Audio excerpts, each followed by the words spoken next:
Hello students, हम पढ़ रहे हैं भूआकृति विज्ञान। भूआकृति विज्ञान में हमने एक चैप्टर पढ़ा जिसमें पृथ्वी की उत्पत्ति पढ़ी। उसके बाद में आज न्यू टॉपिक है पृथ्वी की उत्पत्ति से संबंधित। हमने सिद्धांत देखे हैं कि पृथ्वी की उत्पत्ति कैसे हुई, उनके ग्रहों की उत्पत्ति कैसे हुई है। उसके बाद में आज जो अपना टॉपिक है वो है इंटीरियर ऑफ द अर्थ, यानी पृथ्वी की आंतरिक संरचना। पृथ्वी की आंतरिक संरचना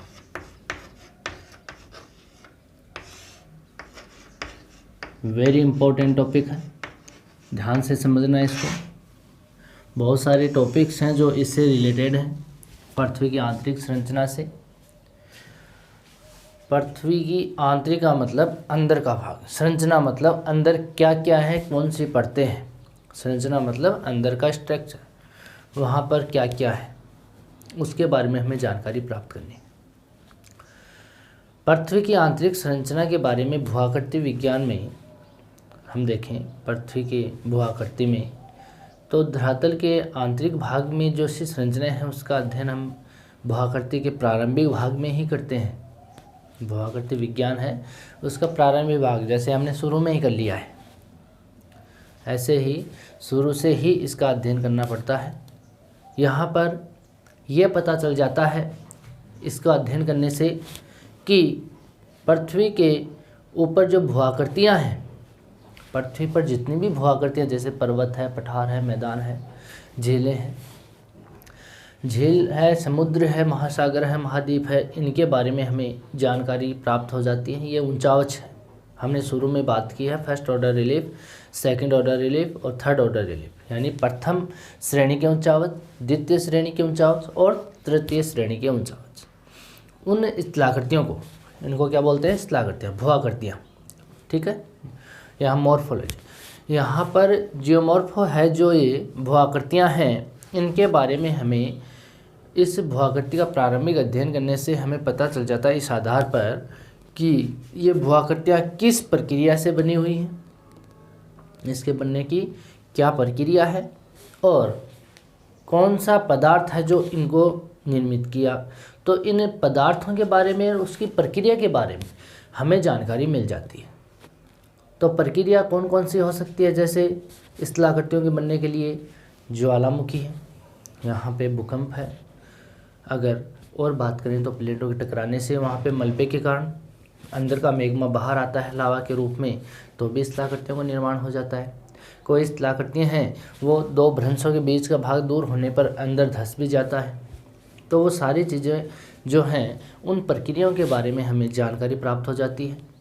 और वहाँ पर जो पर्वत बना है वो किस पदार्थ से बना हुआ है, इसकी जानकारी भी हमें कब प्राप्त होगी? जब हम पृथ्वी की आंतरिक संरचना को समझेंगे, उसके बाद ही प्राप्त होगी। तो हमें इस चीज़ के बारे में हमें देखना है। आज हम देखते हैं तो विश्व के अंदर सबसे पहले जो खान खोदी गई थी, जो खनन करते हैं ना, कोयले का है, तेल का है या और खनिज पदार्थों का जो खनन किया जाता है, खान को खोदा जाता है, वहाँ से उस पदार्थ को निकालते हैं। तो धरातल है, धरातल को खोद करके हम जब खान बनाते हैं वहाँ से खनिज पदार्थों को निकालते हैं, तो उस खनन प्रक्रिया वाली इस जगह को हम क्या कहते हैं? खान कहते हैं। तो विश्व की सबसे गहराई पर जो खान है, विश्व की सबसे गहरी खान वो है किम्बरले की खान, दक्षिण अफ्रीका में। यहाँ पे खान कौन सी है? विश्व की सबसे गहराई की खान, गहराई की खान, गहराई की खान कौन सी है? यहाँ पे किम्बरले, किम्बरले, किम्बरले कहाँ पर है? दक्षिण अफ्रीका में। कहाँ पर है? दक्षिण अफ्रीका। याद रखना, अफ्रीका एक महाद्वीप है, दक्षिण अफ्रीका उसका एक देश है। आप कहीं उसका दक्षिणी भाग न समझ लें। यहाँ पर ये अफ्रीका महाद्वीप है। ठीक है, यहाँ पे क्या है? अफ्रीका महाद्वीप है। उस अफ्रीका महाद्वीप में यहाँ पे एक देश है दक्षिण अफ्रीका। कौन सा देश है? दक्षिण अफ्रीका। यहाँ पे उत्तरी अफ्रीका, ये दक्षिणी अफ्रीका, ये तो इसके भाग हैं। ये उत्तरी अफ्रीका हो गया, ये दो भाग कर ले तो उत्तरी अफ्रीका दक्षिणी अफ्रीका, ये तो ठीक है। लेकिन दक्षिण अफ्रीका जो है वो एक देश का नाम है, ठीक है। इसके अंदर यहाँ पे किम्बरले की खान है। इस खान के अंदर यहाँ पे सबसे गहराई की खान है ये विश्व में, ठीक है। और कुएं के रूप में देखें, कुएं के रूप में तो सबसे पहले जो कुआं खोदा गया था 14 से 15 किलोमीटर गहराई का, विश्व में सबसे पहले जो कुआं खोदा गया वो खोदा गया पेंसिल्वानिया में। पेंसिल्वानिया में, पेंसिल्वानिया कहाँ है? यूएसए में, यूनाइटेड स्टेट ऑफ अमेरिका। इसलिए बोलते हैं इसको क्योंकि ये 50 राज्यों का संघ है। संयुक्त राज्य अमेरिका बोलते हैं इसको। संयुक्त क्यों बोलते हैं? कि 50 राज्यों का एक संघ है, यूनाइटेड स्टेट ऑफ अमेरिका, ठीक है। तो यहाँ पे पेंसिल्वेनिया कहाँ पर है? यूएसए में, जो कि उत्तरी अमेरिका महाद्वीप में है। यूएसए कहाँ पर है? उत्तरी अमेरिका में। यहाँ पे देखो एक बार, इन देशों को साथ साथ में लोकेशन याद करते रहना। यहाँ पे हम बात करें तो ये उत्तरी अमेरिका महाद्वीप है। कौन सा महाद्वीप है? उत्तरी अमेरिका। उत्तरी अमेरिका के अंदर यहाँ पर एक 49 डिग्री समानांतर रेखा है। यहाँ पे 5 झीलें हैं, सुपीरियर, ह्यूरन, मिशिगन, एरी और ओंटेरियो, ठीक है। यहाँ पे ये झीलें हैं, ये 49 डिग्री समानांतर रेखा है। इसके ऊपर तो ये है कनाडा। कौन सा है? कनाडा। और ये क्या है? यूएसए। ये क्या है? यूएसए। यहाँ पर इसका एक देश ये वाला है, इसको बोलते हैं मैक्सिको। कौन सा देश है ये? मैक्सिको। तो ये उत्तरी अमेरिका के 3 देश हैं। उत्तरी अमेरिका महाद्वीप जो है उसके अंदर ये 3 देश हैं, एक तो कनाडा है, एक यूएसए है और एक मैक्सिको है। याद रखना इसको। तो हम यूएसए की बात कर रहे हैं। पेंसिल्वानिया जो है, ये पेंसिल्वानिया यहाँ पर एक इसका राज्य है। यहाँ पर एक क्या है? इसका राज्य है। किसका? यूएसए का। ये यूएसए है, इसका राज्य है यहाँ पे पेंसिल्वानिया। यहाँ पे सबसे गहराई का कुआं खोदा गया, उसकी गहराई कितनी है? यहाँ पे 14 से 15 किलोमीटर गहरा सबसे गहरा कुआं है, ठीक है। कुएं की दृष्टि से देखें तो पृथ्वी के आंतरिक भाग में ये कुआं खोदा गया है। कुएं के आंतरिक भाग से 14-15 किलोमीटर की गहराई पे किस प्रकार का पदार्थ है वो उस कुएं को खोदा तो बाहर निकालने से पता लग गया, ठीक है। गहराई की खान में देख सकते हो कि सबसे गहरी खान कौन सी है? किम्बरले की, जो कहाँ पर है? दक्षिण अफ्रीका में, जो अफ्रीका महाद्वीप में देश है, ठीक है। ये बात हो गई हमारी इसकी। जो जो साथ में करते हैं इनको नोटबुक में नोट करते चले जाना ताकि आपको आगे कोई दिक्कत ना आए समझने में, ठीक है। ये बात हो गई इसकी। अब बात करते हैं हम कि पृथ्वी के आंतरिक भाग में जो जानकारी है उनको प्राप्त करने के जो स्रोत हैं वो क्या क्या है। यहाँ पर पृथ्वी के आंतरिक भागों में यहाँ पर हम ये देखें कि इसकी जानकारी जुटानी है तो उसके स्रोत क्या क्या है। तो उनके स्रोत बहुत सारे विद्वान अलग अलग बताए हैं, तो हम उसको देख लेते हैं एक दृष्टि में, ठीक है। यहाँ पे आंतरिक संरचना की जानकारी के लिए स्रोत कौन कौन से स्रोत हैं, ठीक है। इसको हम 3 भागों में बांटते हैं। कितने भागों में बांटते हैं? 3 भागों में बांटते हैं। एक तो बांटते हैं इसको जो पृथ्वी की उत्पत्ति है, पृथ्वी की उत्पत्ति से संबंधित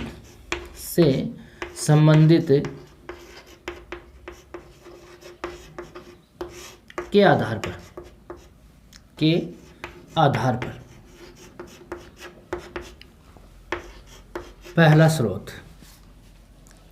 दूसरा स्रोत हम देखते हैं इसमें अप्रत्यक्ष स्रोत, अप्रत्यक्ष जो हमारे सामने नहीं हो लेकिन हो, अप्रत्यक्ष हो लेकिन अपने हम देख नहीं सकते हो इसको, ठीक है।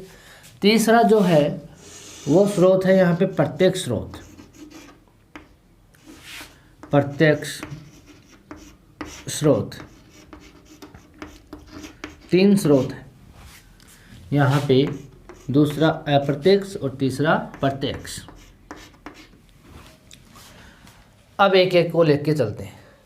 पृथ्वी की उत्पत्ति से संबंधित जो आधार हैं उनके अंदर हमने सिद्धांतों की बात की है, जिसमें कांट की वायवीय राशि परिकल्पना है, लाप्लास की निहारिका परिकल्पना है और फ्रांसीसी रोसे की संशोधित निहारिका परिकल्पना है, हेंस अल्पवेन की चुंबकीय परिकल्पना है, वाइजेकर की हमने निहारिका मेघ परिकल्पना पढ़ी थी और क्यूपर की आद्य ग्रह परिकल्पना पढ़ी है।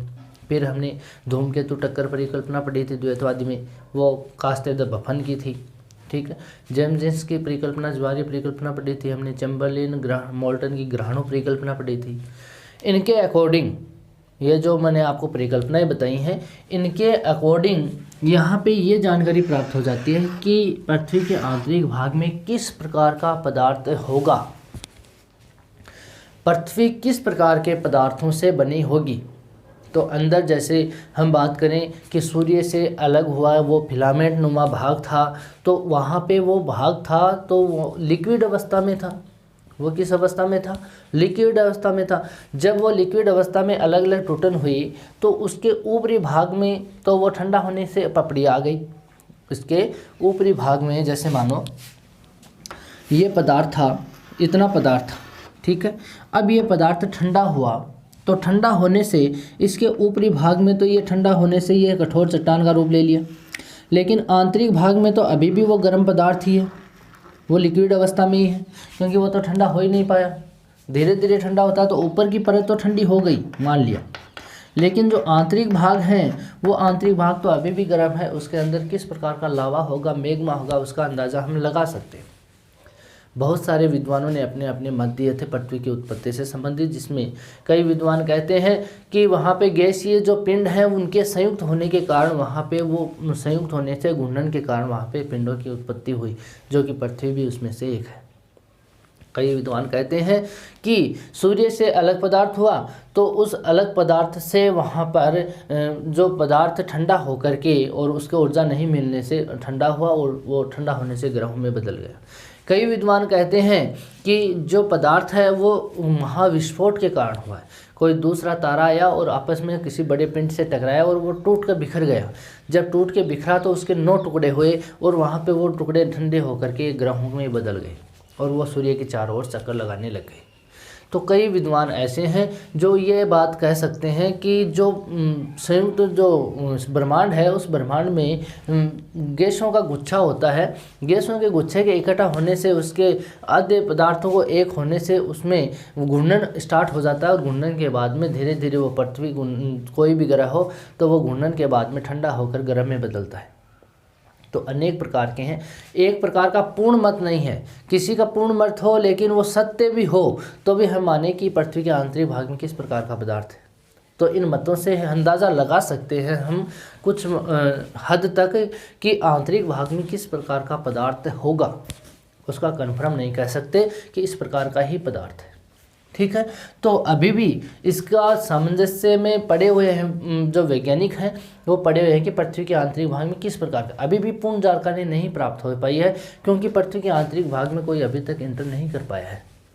ऊपर ब्रह्मांड तक तो हम पहुंच चुके हैं लेकिन आंतरिक भाग में ज़्यादा जा नहीं सकते हम, जिसके कारण हम इतनी उसकी जानकारी प्राप्त नहीं कर पा रहे हैं। हमें का जानकारी प्राप्त होती है केवल ज्वालामुखियों से, भूकंप से और आंतरिक जो चट्टानें हैं उनके पदार्थों से कुछ मात्रा में जानकारी प्राप्त होती है, लेकिन एकदम आंतरिक भाग तक यानी उसके केंद्र तक हम अभी तक नहीं पहुंच पाए हैं। ठीक है, तो ये सामंजस्य ही बना हुआ है अभी तक। दूसरी बात करते हैं हम अप्रत्यक्ष स्रोत की। अप्रत्यक्ष स्रोत के अंदर हम कई बातों को लेते हैं, जैसे इसमें हम घनत्व को लेते हैं, इसको हम कई स्रोत के रूप में जैसे हम घनत्व में लेते हैं। घनत्व हम लेते हैं इसको दबाव, प्रेशर, दबाव, एक लेते हैं हम इसमें तापमान। 3 बातों को साथ में लेकर के चलते हैं अप्रत्यक्ष स्रोत के अंदर। प्रत्यक्ष में एक बार देख लो, यहाँ पे प्रत्यक्ष को हम 2 स्रोतों में लेके चलते हैं। एक तो लेते हैं हम इसको ज्वालामुखी, जो हम देख सकते हैं किस प्रकार का लावा निकल रहा है। ठीक है, एक लेते हैं हम भूकंप, भूकंप की तरंगों को हम महसूस कर सकते हैं। ठीक, तो इस प्रकार के जो क्षेत्र हैं वो प्रत्यक्ष स्रोत में आते हैं। ठीक है, तो हम इनको एक एक करके पढ़ लेते हैं। किनको? प्रत्येक स्रोत में हम घनत्व को लेते हैं। किसको लेते हैं हम? घनत्व को। घनत्व के बारे में पढ़ें तो घनत्व किसे कहते हैं? सबसे पहली बात, घनत्व होता क्या है? तो इसको कैसे पढ़ेंगे कि प्रति इकाई, इसकी परिभाषा बता रहे हैं, प्रति इकाई आयतन में, प्रति इकाई आयतन में, यहाँ पर अगर इसकी बात करें तो प्रति इकाई आयतन में कितने इसमें कणों की मात्रा होगी, आयतन में कितनी या कितने इकाई कणों की मात्रा होगी, उसको हम घनत्व कहते हैं। यहाँ पे प्रति इकाई आयतन जैसे ये है, ठीक है, ये बॉक्स है, इसके अंदर हम एक प्रति इकाई आयतन है, यानी एक बर्तन है। सीधा सा ले लो कि आपका एक बर्तन है, एक आपका प्याला है, उस प्याला में यहाँ पे वो आपका आयतन हो गया, उसमें अब कितना सामान आ सकता है वो आप पे डिपेंड करता है कि वो 1 किलो सामान आ सकता है या 2 किलो सामान आ सकता है। तो यहाँ पर आपको ये देखना है सीधी सी भाषा में कि इस आयतन के अंदर कितना आप उसमें लिक्विड पदार्थ डाल सकते हो या कोई और पदार्थ डाल सकते हो। जैसे मान लो 1 केजी का आपका मग है, ठीक है, तो उसका आयतन तो 1 केजी का हो गया है। अब उसके अंदर आप आधा लीटर, आधा केजी उसमें पानी डाल लो, ठीक है, तो आपका घनत्व कितना हो गया? आधा हो गया। समझ रहे हो बात? तो प्रति यहाँ पर इकाई आयतन में कितनी कणों की मात्रा है उसको हम घनत्व कहते हैं। समझ गए? तो यहाँ पे हम पृथ्वी का घनत्व देखते हैं। किसका देखते हैं? पृथ्वी का, कि पृथ्वी के अंदर घनत्व कितना है पृथ्वी का। पृथ्वी एक बॉल के समान है, पृथ्वी एक बॉल के समान है, तो इसका आयतन कितना है, ठीक है, ये आयतन कितना है और इसमें हम कितने कणों की मात्रा देख सकते हैं, आंतरिक भाग में कितना पदार्थ है जिसका घनत्व किस प्रकार का होगा। जैसे हम बात करें इसकी, तो इसके परतों में विभाजित किया जाता है। कितनी परतों में विभाजित किया जाता है? 3 परतों में। जैसे एक परत यह है, एक परत यह है, एक ये है। तो इसका आयतन कितना है, जिसके अंदर कौन सा पदार्थ है, लिक्विड है या ठोस पदार्थ है। इसका आयतन तीसरी परत का आंतरिक भाग का, इसका आयतन क्या है, जिसमें हम देख सकें कि इसमें किस प्रकार का पदार्थ होगा। समझ रहे हो बात? तो वो तो उस पदार्थों पे भी यहाँ पे डिपेंड करता है कि किस प्रकार का वहाँ पर पदार्थ होगा। ठीक है, यहाँ पे एक विद्वान था फ्रांसीसी केवेंडिश, विद्वान का नाम क्या था? केवेंडिश। विद्वान का नाम है केवेंडिश। इनके अनुसार यहाँ पर पृथ्वी का जो घनत्व माना जाता था, जो घनत्व माना जाता था वो औसत घनत्व इसने माना था। औसत घनत्व केवेंडिश ने पृथ्वी का औसत घनत्व माना यहाँ पर 5.48 ग्राम प्रति घन सेंटीमीटर, प्रति घन सेंटीमीटर। यानी इसने पृथ्वी का जो औसत घनत्व है, पृथ्वी का औसत घनत्व किसने माना? केवेंडिश ने। केवेंडिश जो महोदय है, इन्होंने पृथ्वी का औसत घनत्व माना है 5.48 ग्राम प्रति घन सेंटीमीटर। समझ रहे हो बात? और जो कृत्रिम उपग्रह हैं, जो कृत्रिम उपग्रह, कृत्रिम उपग्रह कौन से होते हैं, एक बार इसको भी समझ लो। जो पृथ्वी है उसका प्राकृतिक उपग्रह तो कौन सा है? चंद्रमा है। कौन सा उपग्रह है? चंद्रमा। जैसे मान लो ये पृथ्वी है, ठीक है, इस पृथ्वी का यहाँ पे कोई टुकड़ा किसी विस्फोट के कारण इसका एक भाग अलग हो जाता है, ये भाग इसका क्या हो जाता है? अलग हो जाता है, और ये टूट टूट कर यहाँ पे घूर्णन करके ये वापस अपना गोल रूप धारण कर लेती है। ठीक है, पहले जब टूटन हुई तो इसका एक छोटा टुकड़ा अलग हुआ था, इसमें भी वही ग्रेविटी है, गुरुत्वाकर्षण है जो इसके अंदर है, वही गुरुत्वाकर्षण है। एक जैसे पदार्थ है, एक जैसे चट्टानों से मिलकर बना हुआ है, दोनों का समान चट्टानें हैं, चंद्रमा की और पृथ्वी की। पृथ्वी है वो तो यहाँ पे सूर्य है, इसके चक्कर लगाता है। किसके चक्कर लगाता है? सूर्य की। और ये चंद्रमा है वो इसके चक्कर लगाता है। किसके लगाता है? पृथ्वी के। यहाँ पर चंद्रमा चक्कर लगाता है पृथ्वी के, पृथ्वी चक्कर लगाती है सूर्य की। ठीक है, सब पश्चिम से पूर्व दिशा में ही लगाते हैं। समझ गए बात?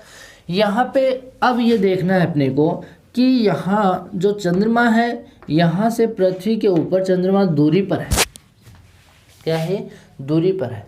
तो चंद्रमा से हम यहाँ पे पृथ्वी को देखें तो इसकी इतनी जानकारी प्राप्त नहीं कर पाते हैं, इसकी इतनी जानकारी प्राप्त नहीं कर पाते हैं, जिसके कारण जो वैज्ञानिक हैं उन्होंने दिमाग लगाया कि यहाँ पे क्या किया जाए। तो जैसे उपग्रह है वैसे ही ये प्राकृतिक उपग्रह चंद्रमा, तो वैसा ही यहाँ पे एक सैटेलाइट यानी उपग्रह यहाँ पे छोड़ा गया। ये पृथ्वी है, पृथ्वी का ये वायुमंडल है। इस वायुमंडल की इस कक्षा में यहाँ पे एक ऐसा उपग्रह स्थापित कर दिया कि वो स्थिर रहे। जैसे जैसे पृथ्वी घूमेगी उसके साथ में वो भी घूमता रहे, उसकी गति उतनी ही कर दी जितनी पृथ्वी की घूर्णन गति है। पृथ्वी 24 घंटे में एक चक्कर अपना पूरा कर लेती है घूर्णन का, जिसमें दिन और रात बनते हैं, दिन और रात। यहाँ पे मान लो ये है सूर्य, ये है पृथ्वी, यहाँ पर सूर्य और पृथ्वी है। सूर्य, पृथ्वी इस सूर्य के सामने, सूर्य का हमेशा यहाँ पे प्रकाश मिलता रहता है, सूर्य पे कभी रात नहीं होती है। वो क्यों नहीं होती है? क्योंकि उसका खुद का प्रकाश है। आप जब टॉर्च जलाते हो तो टॉर्च जलाने के बाद में उसको छोड़ दो, उसके आगे आप कभी अंधेरा देख सकते हो? वो तो हमेशा प्रकाश यहाँ पे पड़ता ही रहेगा। तो वैसे ही सूर्य है, ये एक टॉर्च ही है, मानो ब्रह्मांड में ये टॉर्च है, तारा है ये, तो इससे ऊर्जा प्राप्त होती रहती है। पृथ्वी है, पृथ्वी इसके यहाँ पे ऐसे घूमती रहती है, पृथ्वी यहाँ पे अपने ही स्थान पे ऐसे घूमती रहती है। ठीक है, ये जब ऐसे घूमेगी, ऐसे घूमेगी तो कभी ये स्थान इसके सामने आएगा। यहाँ पे देखो, ये स्थान इस सूर्य के सीध में आएगा, तो यहाँ पे प्रकाश पड़ेगा, प्रकाश पड़ेगा तो यहाँ पे दिन होगा। जब ये पृथ्वी ऐसे 24 घंटे में एक चक्कर पूरा करती है तो यहाँ पे 12 घंटे में ये हिस्सा वो इस तरफ आ जाएगा। अब पृथ्वी का प्रकाश इस दिशा में पड़ेगा, तो जहाँ पड़ता है वहाँ तो दिन हो गया, जहाँ पड़ता है पृथ्वी का हिस्सा उस क्षेत्र में तो दिन हो गया सूर्य के सामने, और इस दिशा में क्या हो गया? अंधेरा, यानी रात हो गई। तो 12 घंटे इधर रहता है, 12 घंटे इधर रहता है, तो ये ऐसे घूमती रहती है। ये इसका घूर्णन काल है, पृथ्वी का परिभ्रमण काल है। समझ गए? तो वैसे ही पृथ्वी जब घूर्णन करती है तो उसके साथ में जितनी उसकी गति है पृथ्वी की, उतनी ही गति पर उसके यहाँ ऊपर वायुमंडल में एक उपग्रह को स्थापित कर दिया जाता है मानव के द्वारा। मानव के द्वारा उस उपग्रह को बना करके उसके ऊपरी भाग में जो वायुमंडल की उसकी परतें हैं, जहाँ पर कौन कौन सी परतें हैं? क्षोभमंडल है, समताप मंडल है, आयन मंडल है और बहिर्मंडल है।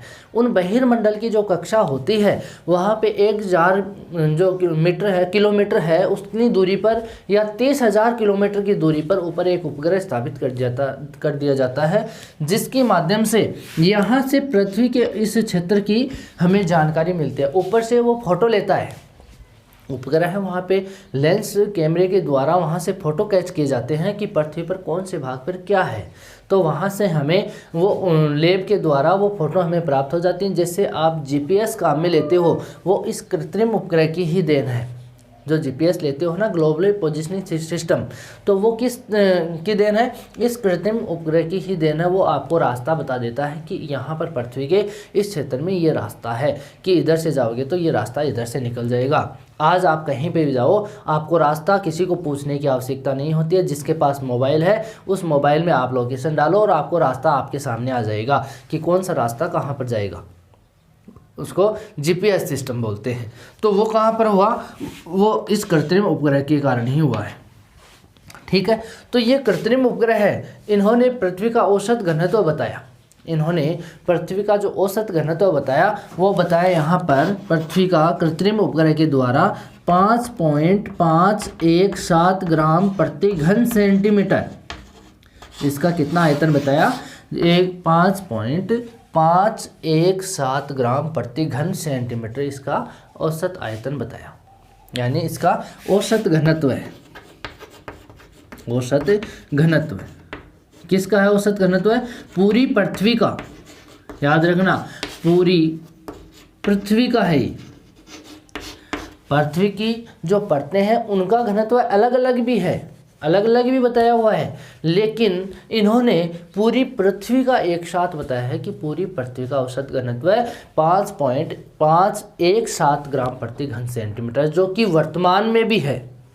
जो वर्तमान में हम औसत घनत्व माना जाता है वो इसको ही माना जाता है। केवेंडिश ने 5.48 बताया था, लेकिन इसको हम प्रमाणित नहीं कर पाते, तो हम इस कृत्रिम उपग्रह के द्वारा जो बताया हुआ औसत घनत्व है उसी को हम आधार मान करके आज वर्तमान में इसी को आधार माना जाता है, इसको इस कृत्रिम उपग्रह के द्वारा बताए हुए। तो अब आपके सामने कोई क्वेश्चन आ जाए कि पृथ्वी का औसत घनत्व कितना है, तो औसत घनत्व होगा 5.517 ग्राम प्रति घन सेंटीमीटर। अगर पर्टिकुलर इस विद्वान का नाम आ जाए कि केवेंडिश के अनुसार पृथ्वी का औसत घनत्व कितना है, तो आप उसको बताओगे 5.48 ग्राम प्रति घन सेंटीमीटर। समझ गए बात। तो यहाँ पर इतनी बात होने के बाद में अब बताते हैं पृथ्वी की ऊपरी परत का घनत्व कितना है और आंतरिक भाग का घनत्व कितना है। पृथ्वी की ऊपरी परत का घनत्व है, जैसे हम बात करें कि पृथ्वी की 3 परतें हैं। ऊपरी भाग की परत है ये वाली, ठीक है। इसके आंतरिक भाग में इस परत को यहाँ पे एक परत और है ये वाली, ठीक है, ये आंतरिक परत है। तो यहाँ पर इस कृत्रिम उपग्रह के माध्यम से पृथ्वी की जो ऊपरी परत है, इस ऊपरी परत का घनत्व यहाँ पे माना गया है। ऊपरी परत का औसत घनत्व है, औसत घनत्व यहाँ पे माना गया है 3 ग्राम प्रति घन सेंटीमीटर। यहाँ पे घन इसलिए कहते हैं कि आयतन की 3 भुजाएं होती हैं, ठीक है। आयतन में 3 भुजाएं होती हैं जिसके कारण इसको घन माना जाता है, ठीक है। तो यहाँ पे ग्राम प्रति घन सेंटीमीटर यहाँ इसका आयतन है। और इसका जो आंतरिक परत है, आंतरिक परत जो सबसे अंदर के अंदर वाली परत है ये वाली, इस आंतरिक परत का औसत घनत्व है, औसत घनत्व यहाँ पे 11 से 13 ग्राम प्रति घन सेंटीमीटर है। कितना है? 11 से 13 ग्राम प्रति घन सेंटीमीटर है। समझ गए बात। तो यहाँ पर इस प्रकार की घनत्व की हम चर्चा कर सकते हैं। आप इनको ध्यान में रखना।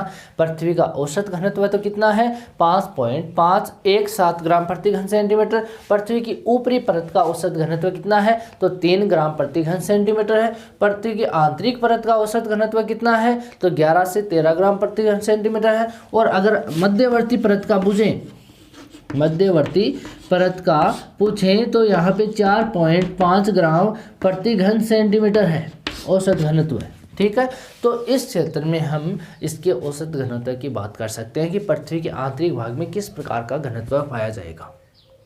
ठीक है, यहाँ पे जो हल्के पदार्थ होते हैं उनका घनत्व कम होता है। जैसे हम लोहे की बात करें, लोहा भारी होता है तो उसको कम आयतन की आवश्यकता होती है और भारीपन होता है तो उसका घनत्व क्या होगा? ज़्यादा होगा। यहाँ पर उसका भार क्या होगा? ज़्यादा होगा। तो आंतरिक परत का घनत्व क्या है? ज़्यादा है। और ऊपरी परत का घनत्व क्या है? कम है, क्योंकि चट्टानी भाग है, इतनी भारी नहीं हो पाती।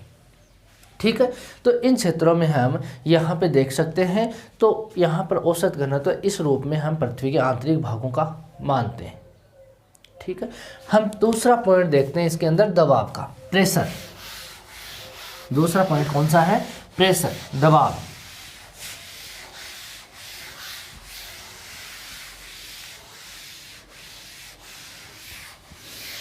देखिए यहाँ पे बात करते हैं, समझने की कोशिश करना।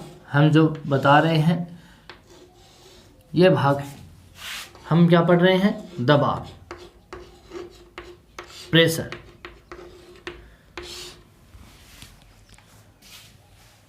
आप दबाव किसको मानते हो? जैसे आप यहाँ पे अपने पास में बुक्स रखी, ठीक है, बुक्स रख के ऊपर से हाथ से उसको दबाना, ऊपर से दबाना। दबाओगे तो वो प्रेशर कहाँ जाएगा? नीचे जाएगा। सबसे ज़्यादा प्रेशर कहाँ लगेगा? वो दबाओगे वो अपने हाथ पे लगेगा। सबसे ज़्यादा प्रेशर कहाँ लगता है? नीचे वाले हिस्से में, यहाँ पे इस हाथ पर। जैसे आप बुक्स रखो तो इस पर आप प्रेशर डालोगे तो वो प्रेशर कहाँ जाएगा? वो ऐसे प्रेशर डालते ही आपका हाथ नीचे जाएगा। जाएगा या नहीं जाएगा? तो प्रेशर सबसे ज़्यादा कहाँ लगा? अपने हाथ पर लगा। तो वैसे ही इसको समझना कि पृथ्वी का आंतरिक भाग है, ये पृथ्वी है, ये पूरी क्या है? पृथ्वी है। ये क्या है? पूरी एक पृथ्वी है, ठीक है, ये पृथ्वी है। हमने केवल पृथ्वी के एक हिस्से को ही लिया है समझने के लिए, इस हिस्से को ही लिया है, समझ रहे हो बात? हम इसको पूरा भी ले सकते हैं, लेकिन ये समझने के लिए। यहाँ पर कोई चट्टान है, यहाँ पे क्या है? कोई चट्टानी भाग है, ये इसकी परतें हैं।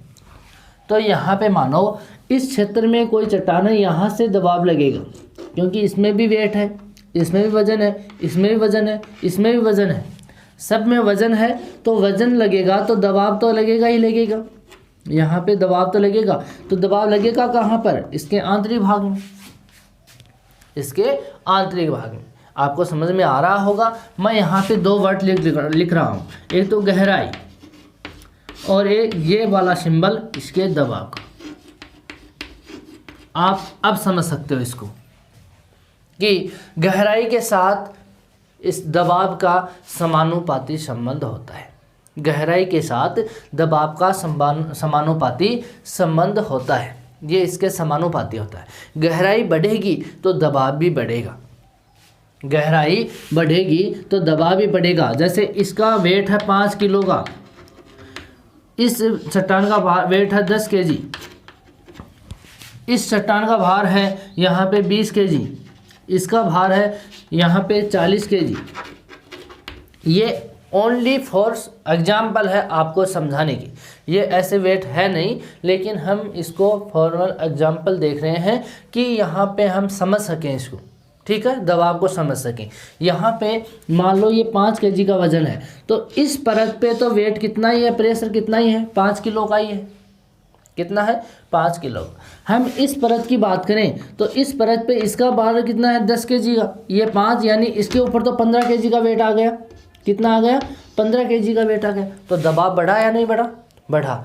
यहाँ पे और गहराई में जाएँ तो इस परत का वेट करें तो इसका 20 और है, तो यहाँ ये 15 और 20 35 किलो का वेट हो गया इस पर। और गहराई में जाएँ तो यहाँ पे ये 75 किलो का वेट हो गया इसके ऊपर। तो गहराई के साथ दबाव बढ़ रहा है या नहीं बढ़ रहा है? बढ़ रहा है। तो गहराई और दबाव में हमेशा समानुपाती संबंध होता है। इसीलिए यहाँ पर हल्के पदार्थ होते हैं, यहाँ पे भारी पदार्थ होते हैं। यहाँ पर एल्यूमिनियम जैसे पृथ्वी के ऊपरी भाग में एल्यूमिनियम जैसे हल्के पदार्थ होते हैं, तो गहराई में यहाँ पर लोहे जैसे, लोहा व निकिल जैसे पदार्थ होते हैं। निकिल जैसे पदार्थ पाए जाते हैं, भारी पदार्थ आंतरिक भाग में। तो दबाव के कारण ये हम देख सकते हैं, हल्के पदार्थ ऊपर और भारी पदार्थ आंतरिक भागों में। तीसरी बात करते हैं हम इसके अंदर, दबाव आपको समझ में आ गया होगा। इससे हमें पता चलता है कि आंतरिक भाग में किस प्रकार की चट्टानें हैं, ठीक है। आगे बात करें हम तापमान की। किसकी बात करें हम? तापमान की। टेम्परेचर, तापमान आप सब समझते होंगे। ताप क्या होता है? ताप एक ऊर्जा होता है, शक्ति होती है। तापमान जो है पृथ्वी के आंतरिक भाग में गहराई पर जाने पे हमेशा ताप में वृद्धि ही देखने को मिलती है।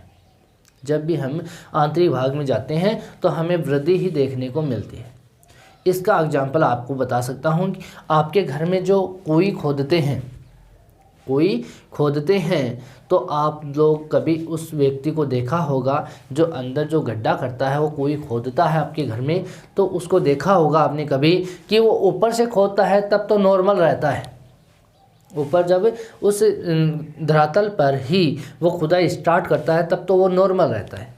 जब वो 30 फुट की गहराई पे वो उस कुएं तक पहुंच जाता है तो वहाँ पर उसके जो पसीना है वो इतना आ जाता है कि पूरा वो गीला हो जाता है, वो व्यक्ति पूरा गीला हो जाता है। कारण क्या है कि यहाँ पे तापमान कम है, 30 फुट की गहराई पर ही उससे इतना तापमान हो गया। आंतरिक भागों में वो परतें हैं, जो मिट्टी है वो गर्म निकलती है।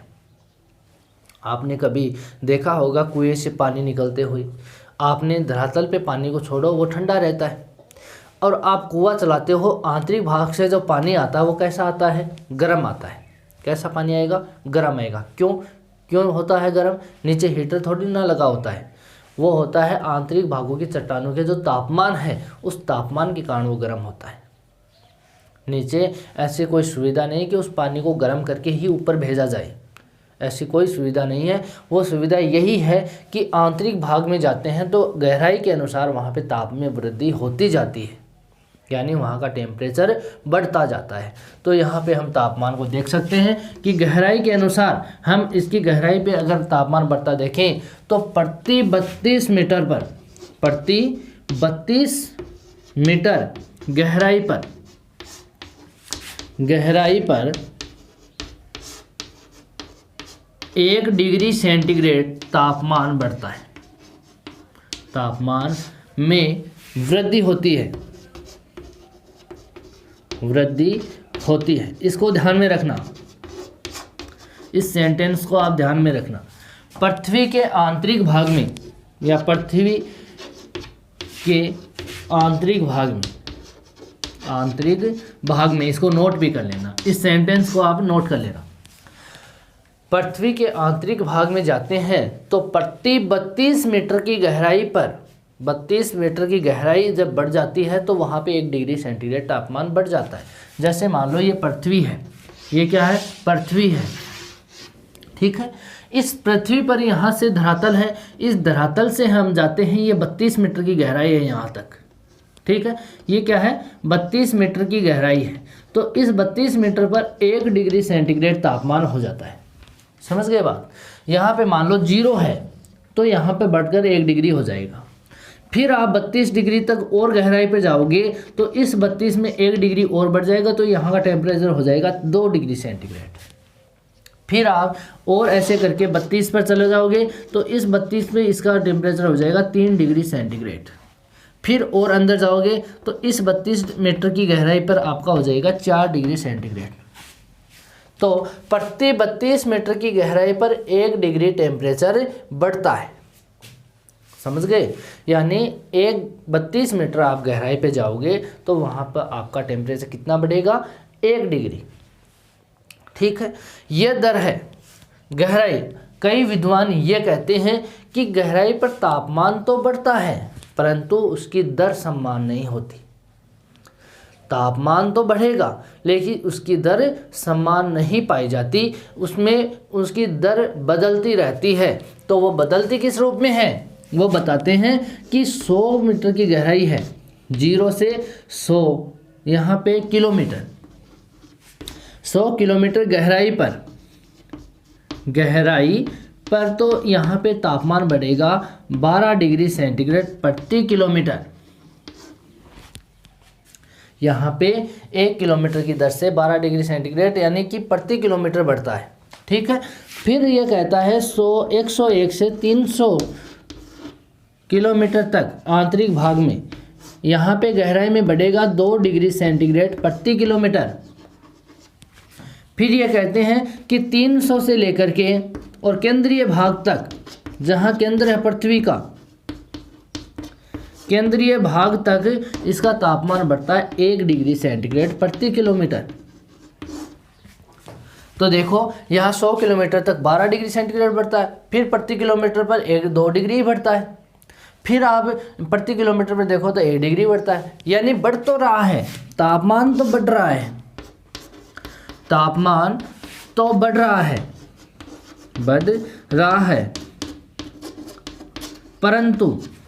परंतु इसकी दर में कमी आ रही है, परंतु इसकी वृद्धि दर में कमी आ रही है, वृद्धि दर में कमी। इस सेंटेंस को भी आप लिख लेना। गहराई में जाने पर तापमान तो बढ़ रहा है परंतु इसकी वृद्धि दर में क्या हो रही है, कमी हो रही है। तो आप इसको ध्यान में रखना। 100 किलोमीटर गहराई तक 12 डिग्री सेंटीग्रेड प्रति किलोमीटर की दर से बढ़ता है। 101 से 300 किलोमीटर की गहराई पे 2 डिग्री सेंटीग्रेड की दर से टेम्परेचर बढ़ता है। और 300 से केंद्रीय भाग, जो अंतरतम भाग है पृथ्वी का, वो केंद्र वाला भाग है, वहाँ पर 1 डिग्री सेंटीग्रेड ही इसका तापमान बढ़ता है। तो इस चीज़ को आप ध्यान में रखना। तो आज हमने क्या पढ़ा, हमने पढ़ा पृथ्वी की उत्पत्ति से संबंधित सिद्धांत, जो पृथ्वी के आंतरिक भाग में किस प्रकार का पदार्थ होगा उसकी जानकारी करवाते हैं। दूसरी बात, हम अप्रत्यक्ष स्रोत में पढ़ा है घनत्व, दबाव और तापमान। घनत्व ये बताता है कि किस प्रकार का भारी पदार्थ है या हल्का पदार्थ है, ठीक है। और जो हमने दबाव पढ़ा वो हमें बताता है कि ऊपरी भागों में किस प्रकार का दबाव है, आंतरिक भागों में किस प्रकार का दबाव पाया जाता है। और जो तापमान है वो तापमान हमें बताता है कि पृथ्वी के आंतरिक भाग में किस किस प्रकार का तापमान होगा, यानी गहराई पे अंदर की ओर अगर पृथ्वी के धरातल के आंतरिक भाग में हम जाएंगे तो वहाँ पे तापमान में वृद्धि ही देखने को मिलेगी। तो इन बातों का हमने चर्चाएं की है, ठीक है। आगे की बात जो प्रत्यक्ष स्रोत हैं, जो ज्वालामुखी हैं, जो भूकंप है, उनकी बात हम नेक्स्ट वीडियो में करेंगे। आज के लिए इतना ही। Thank you.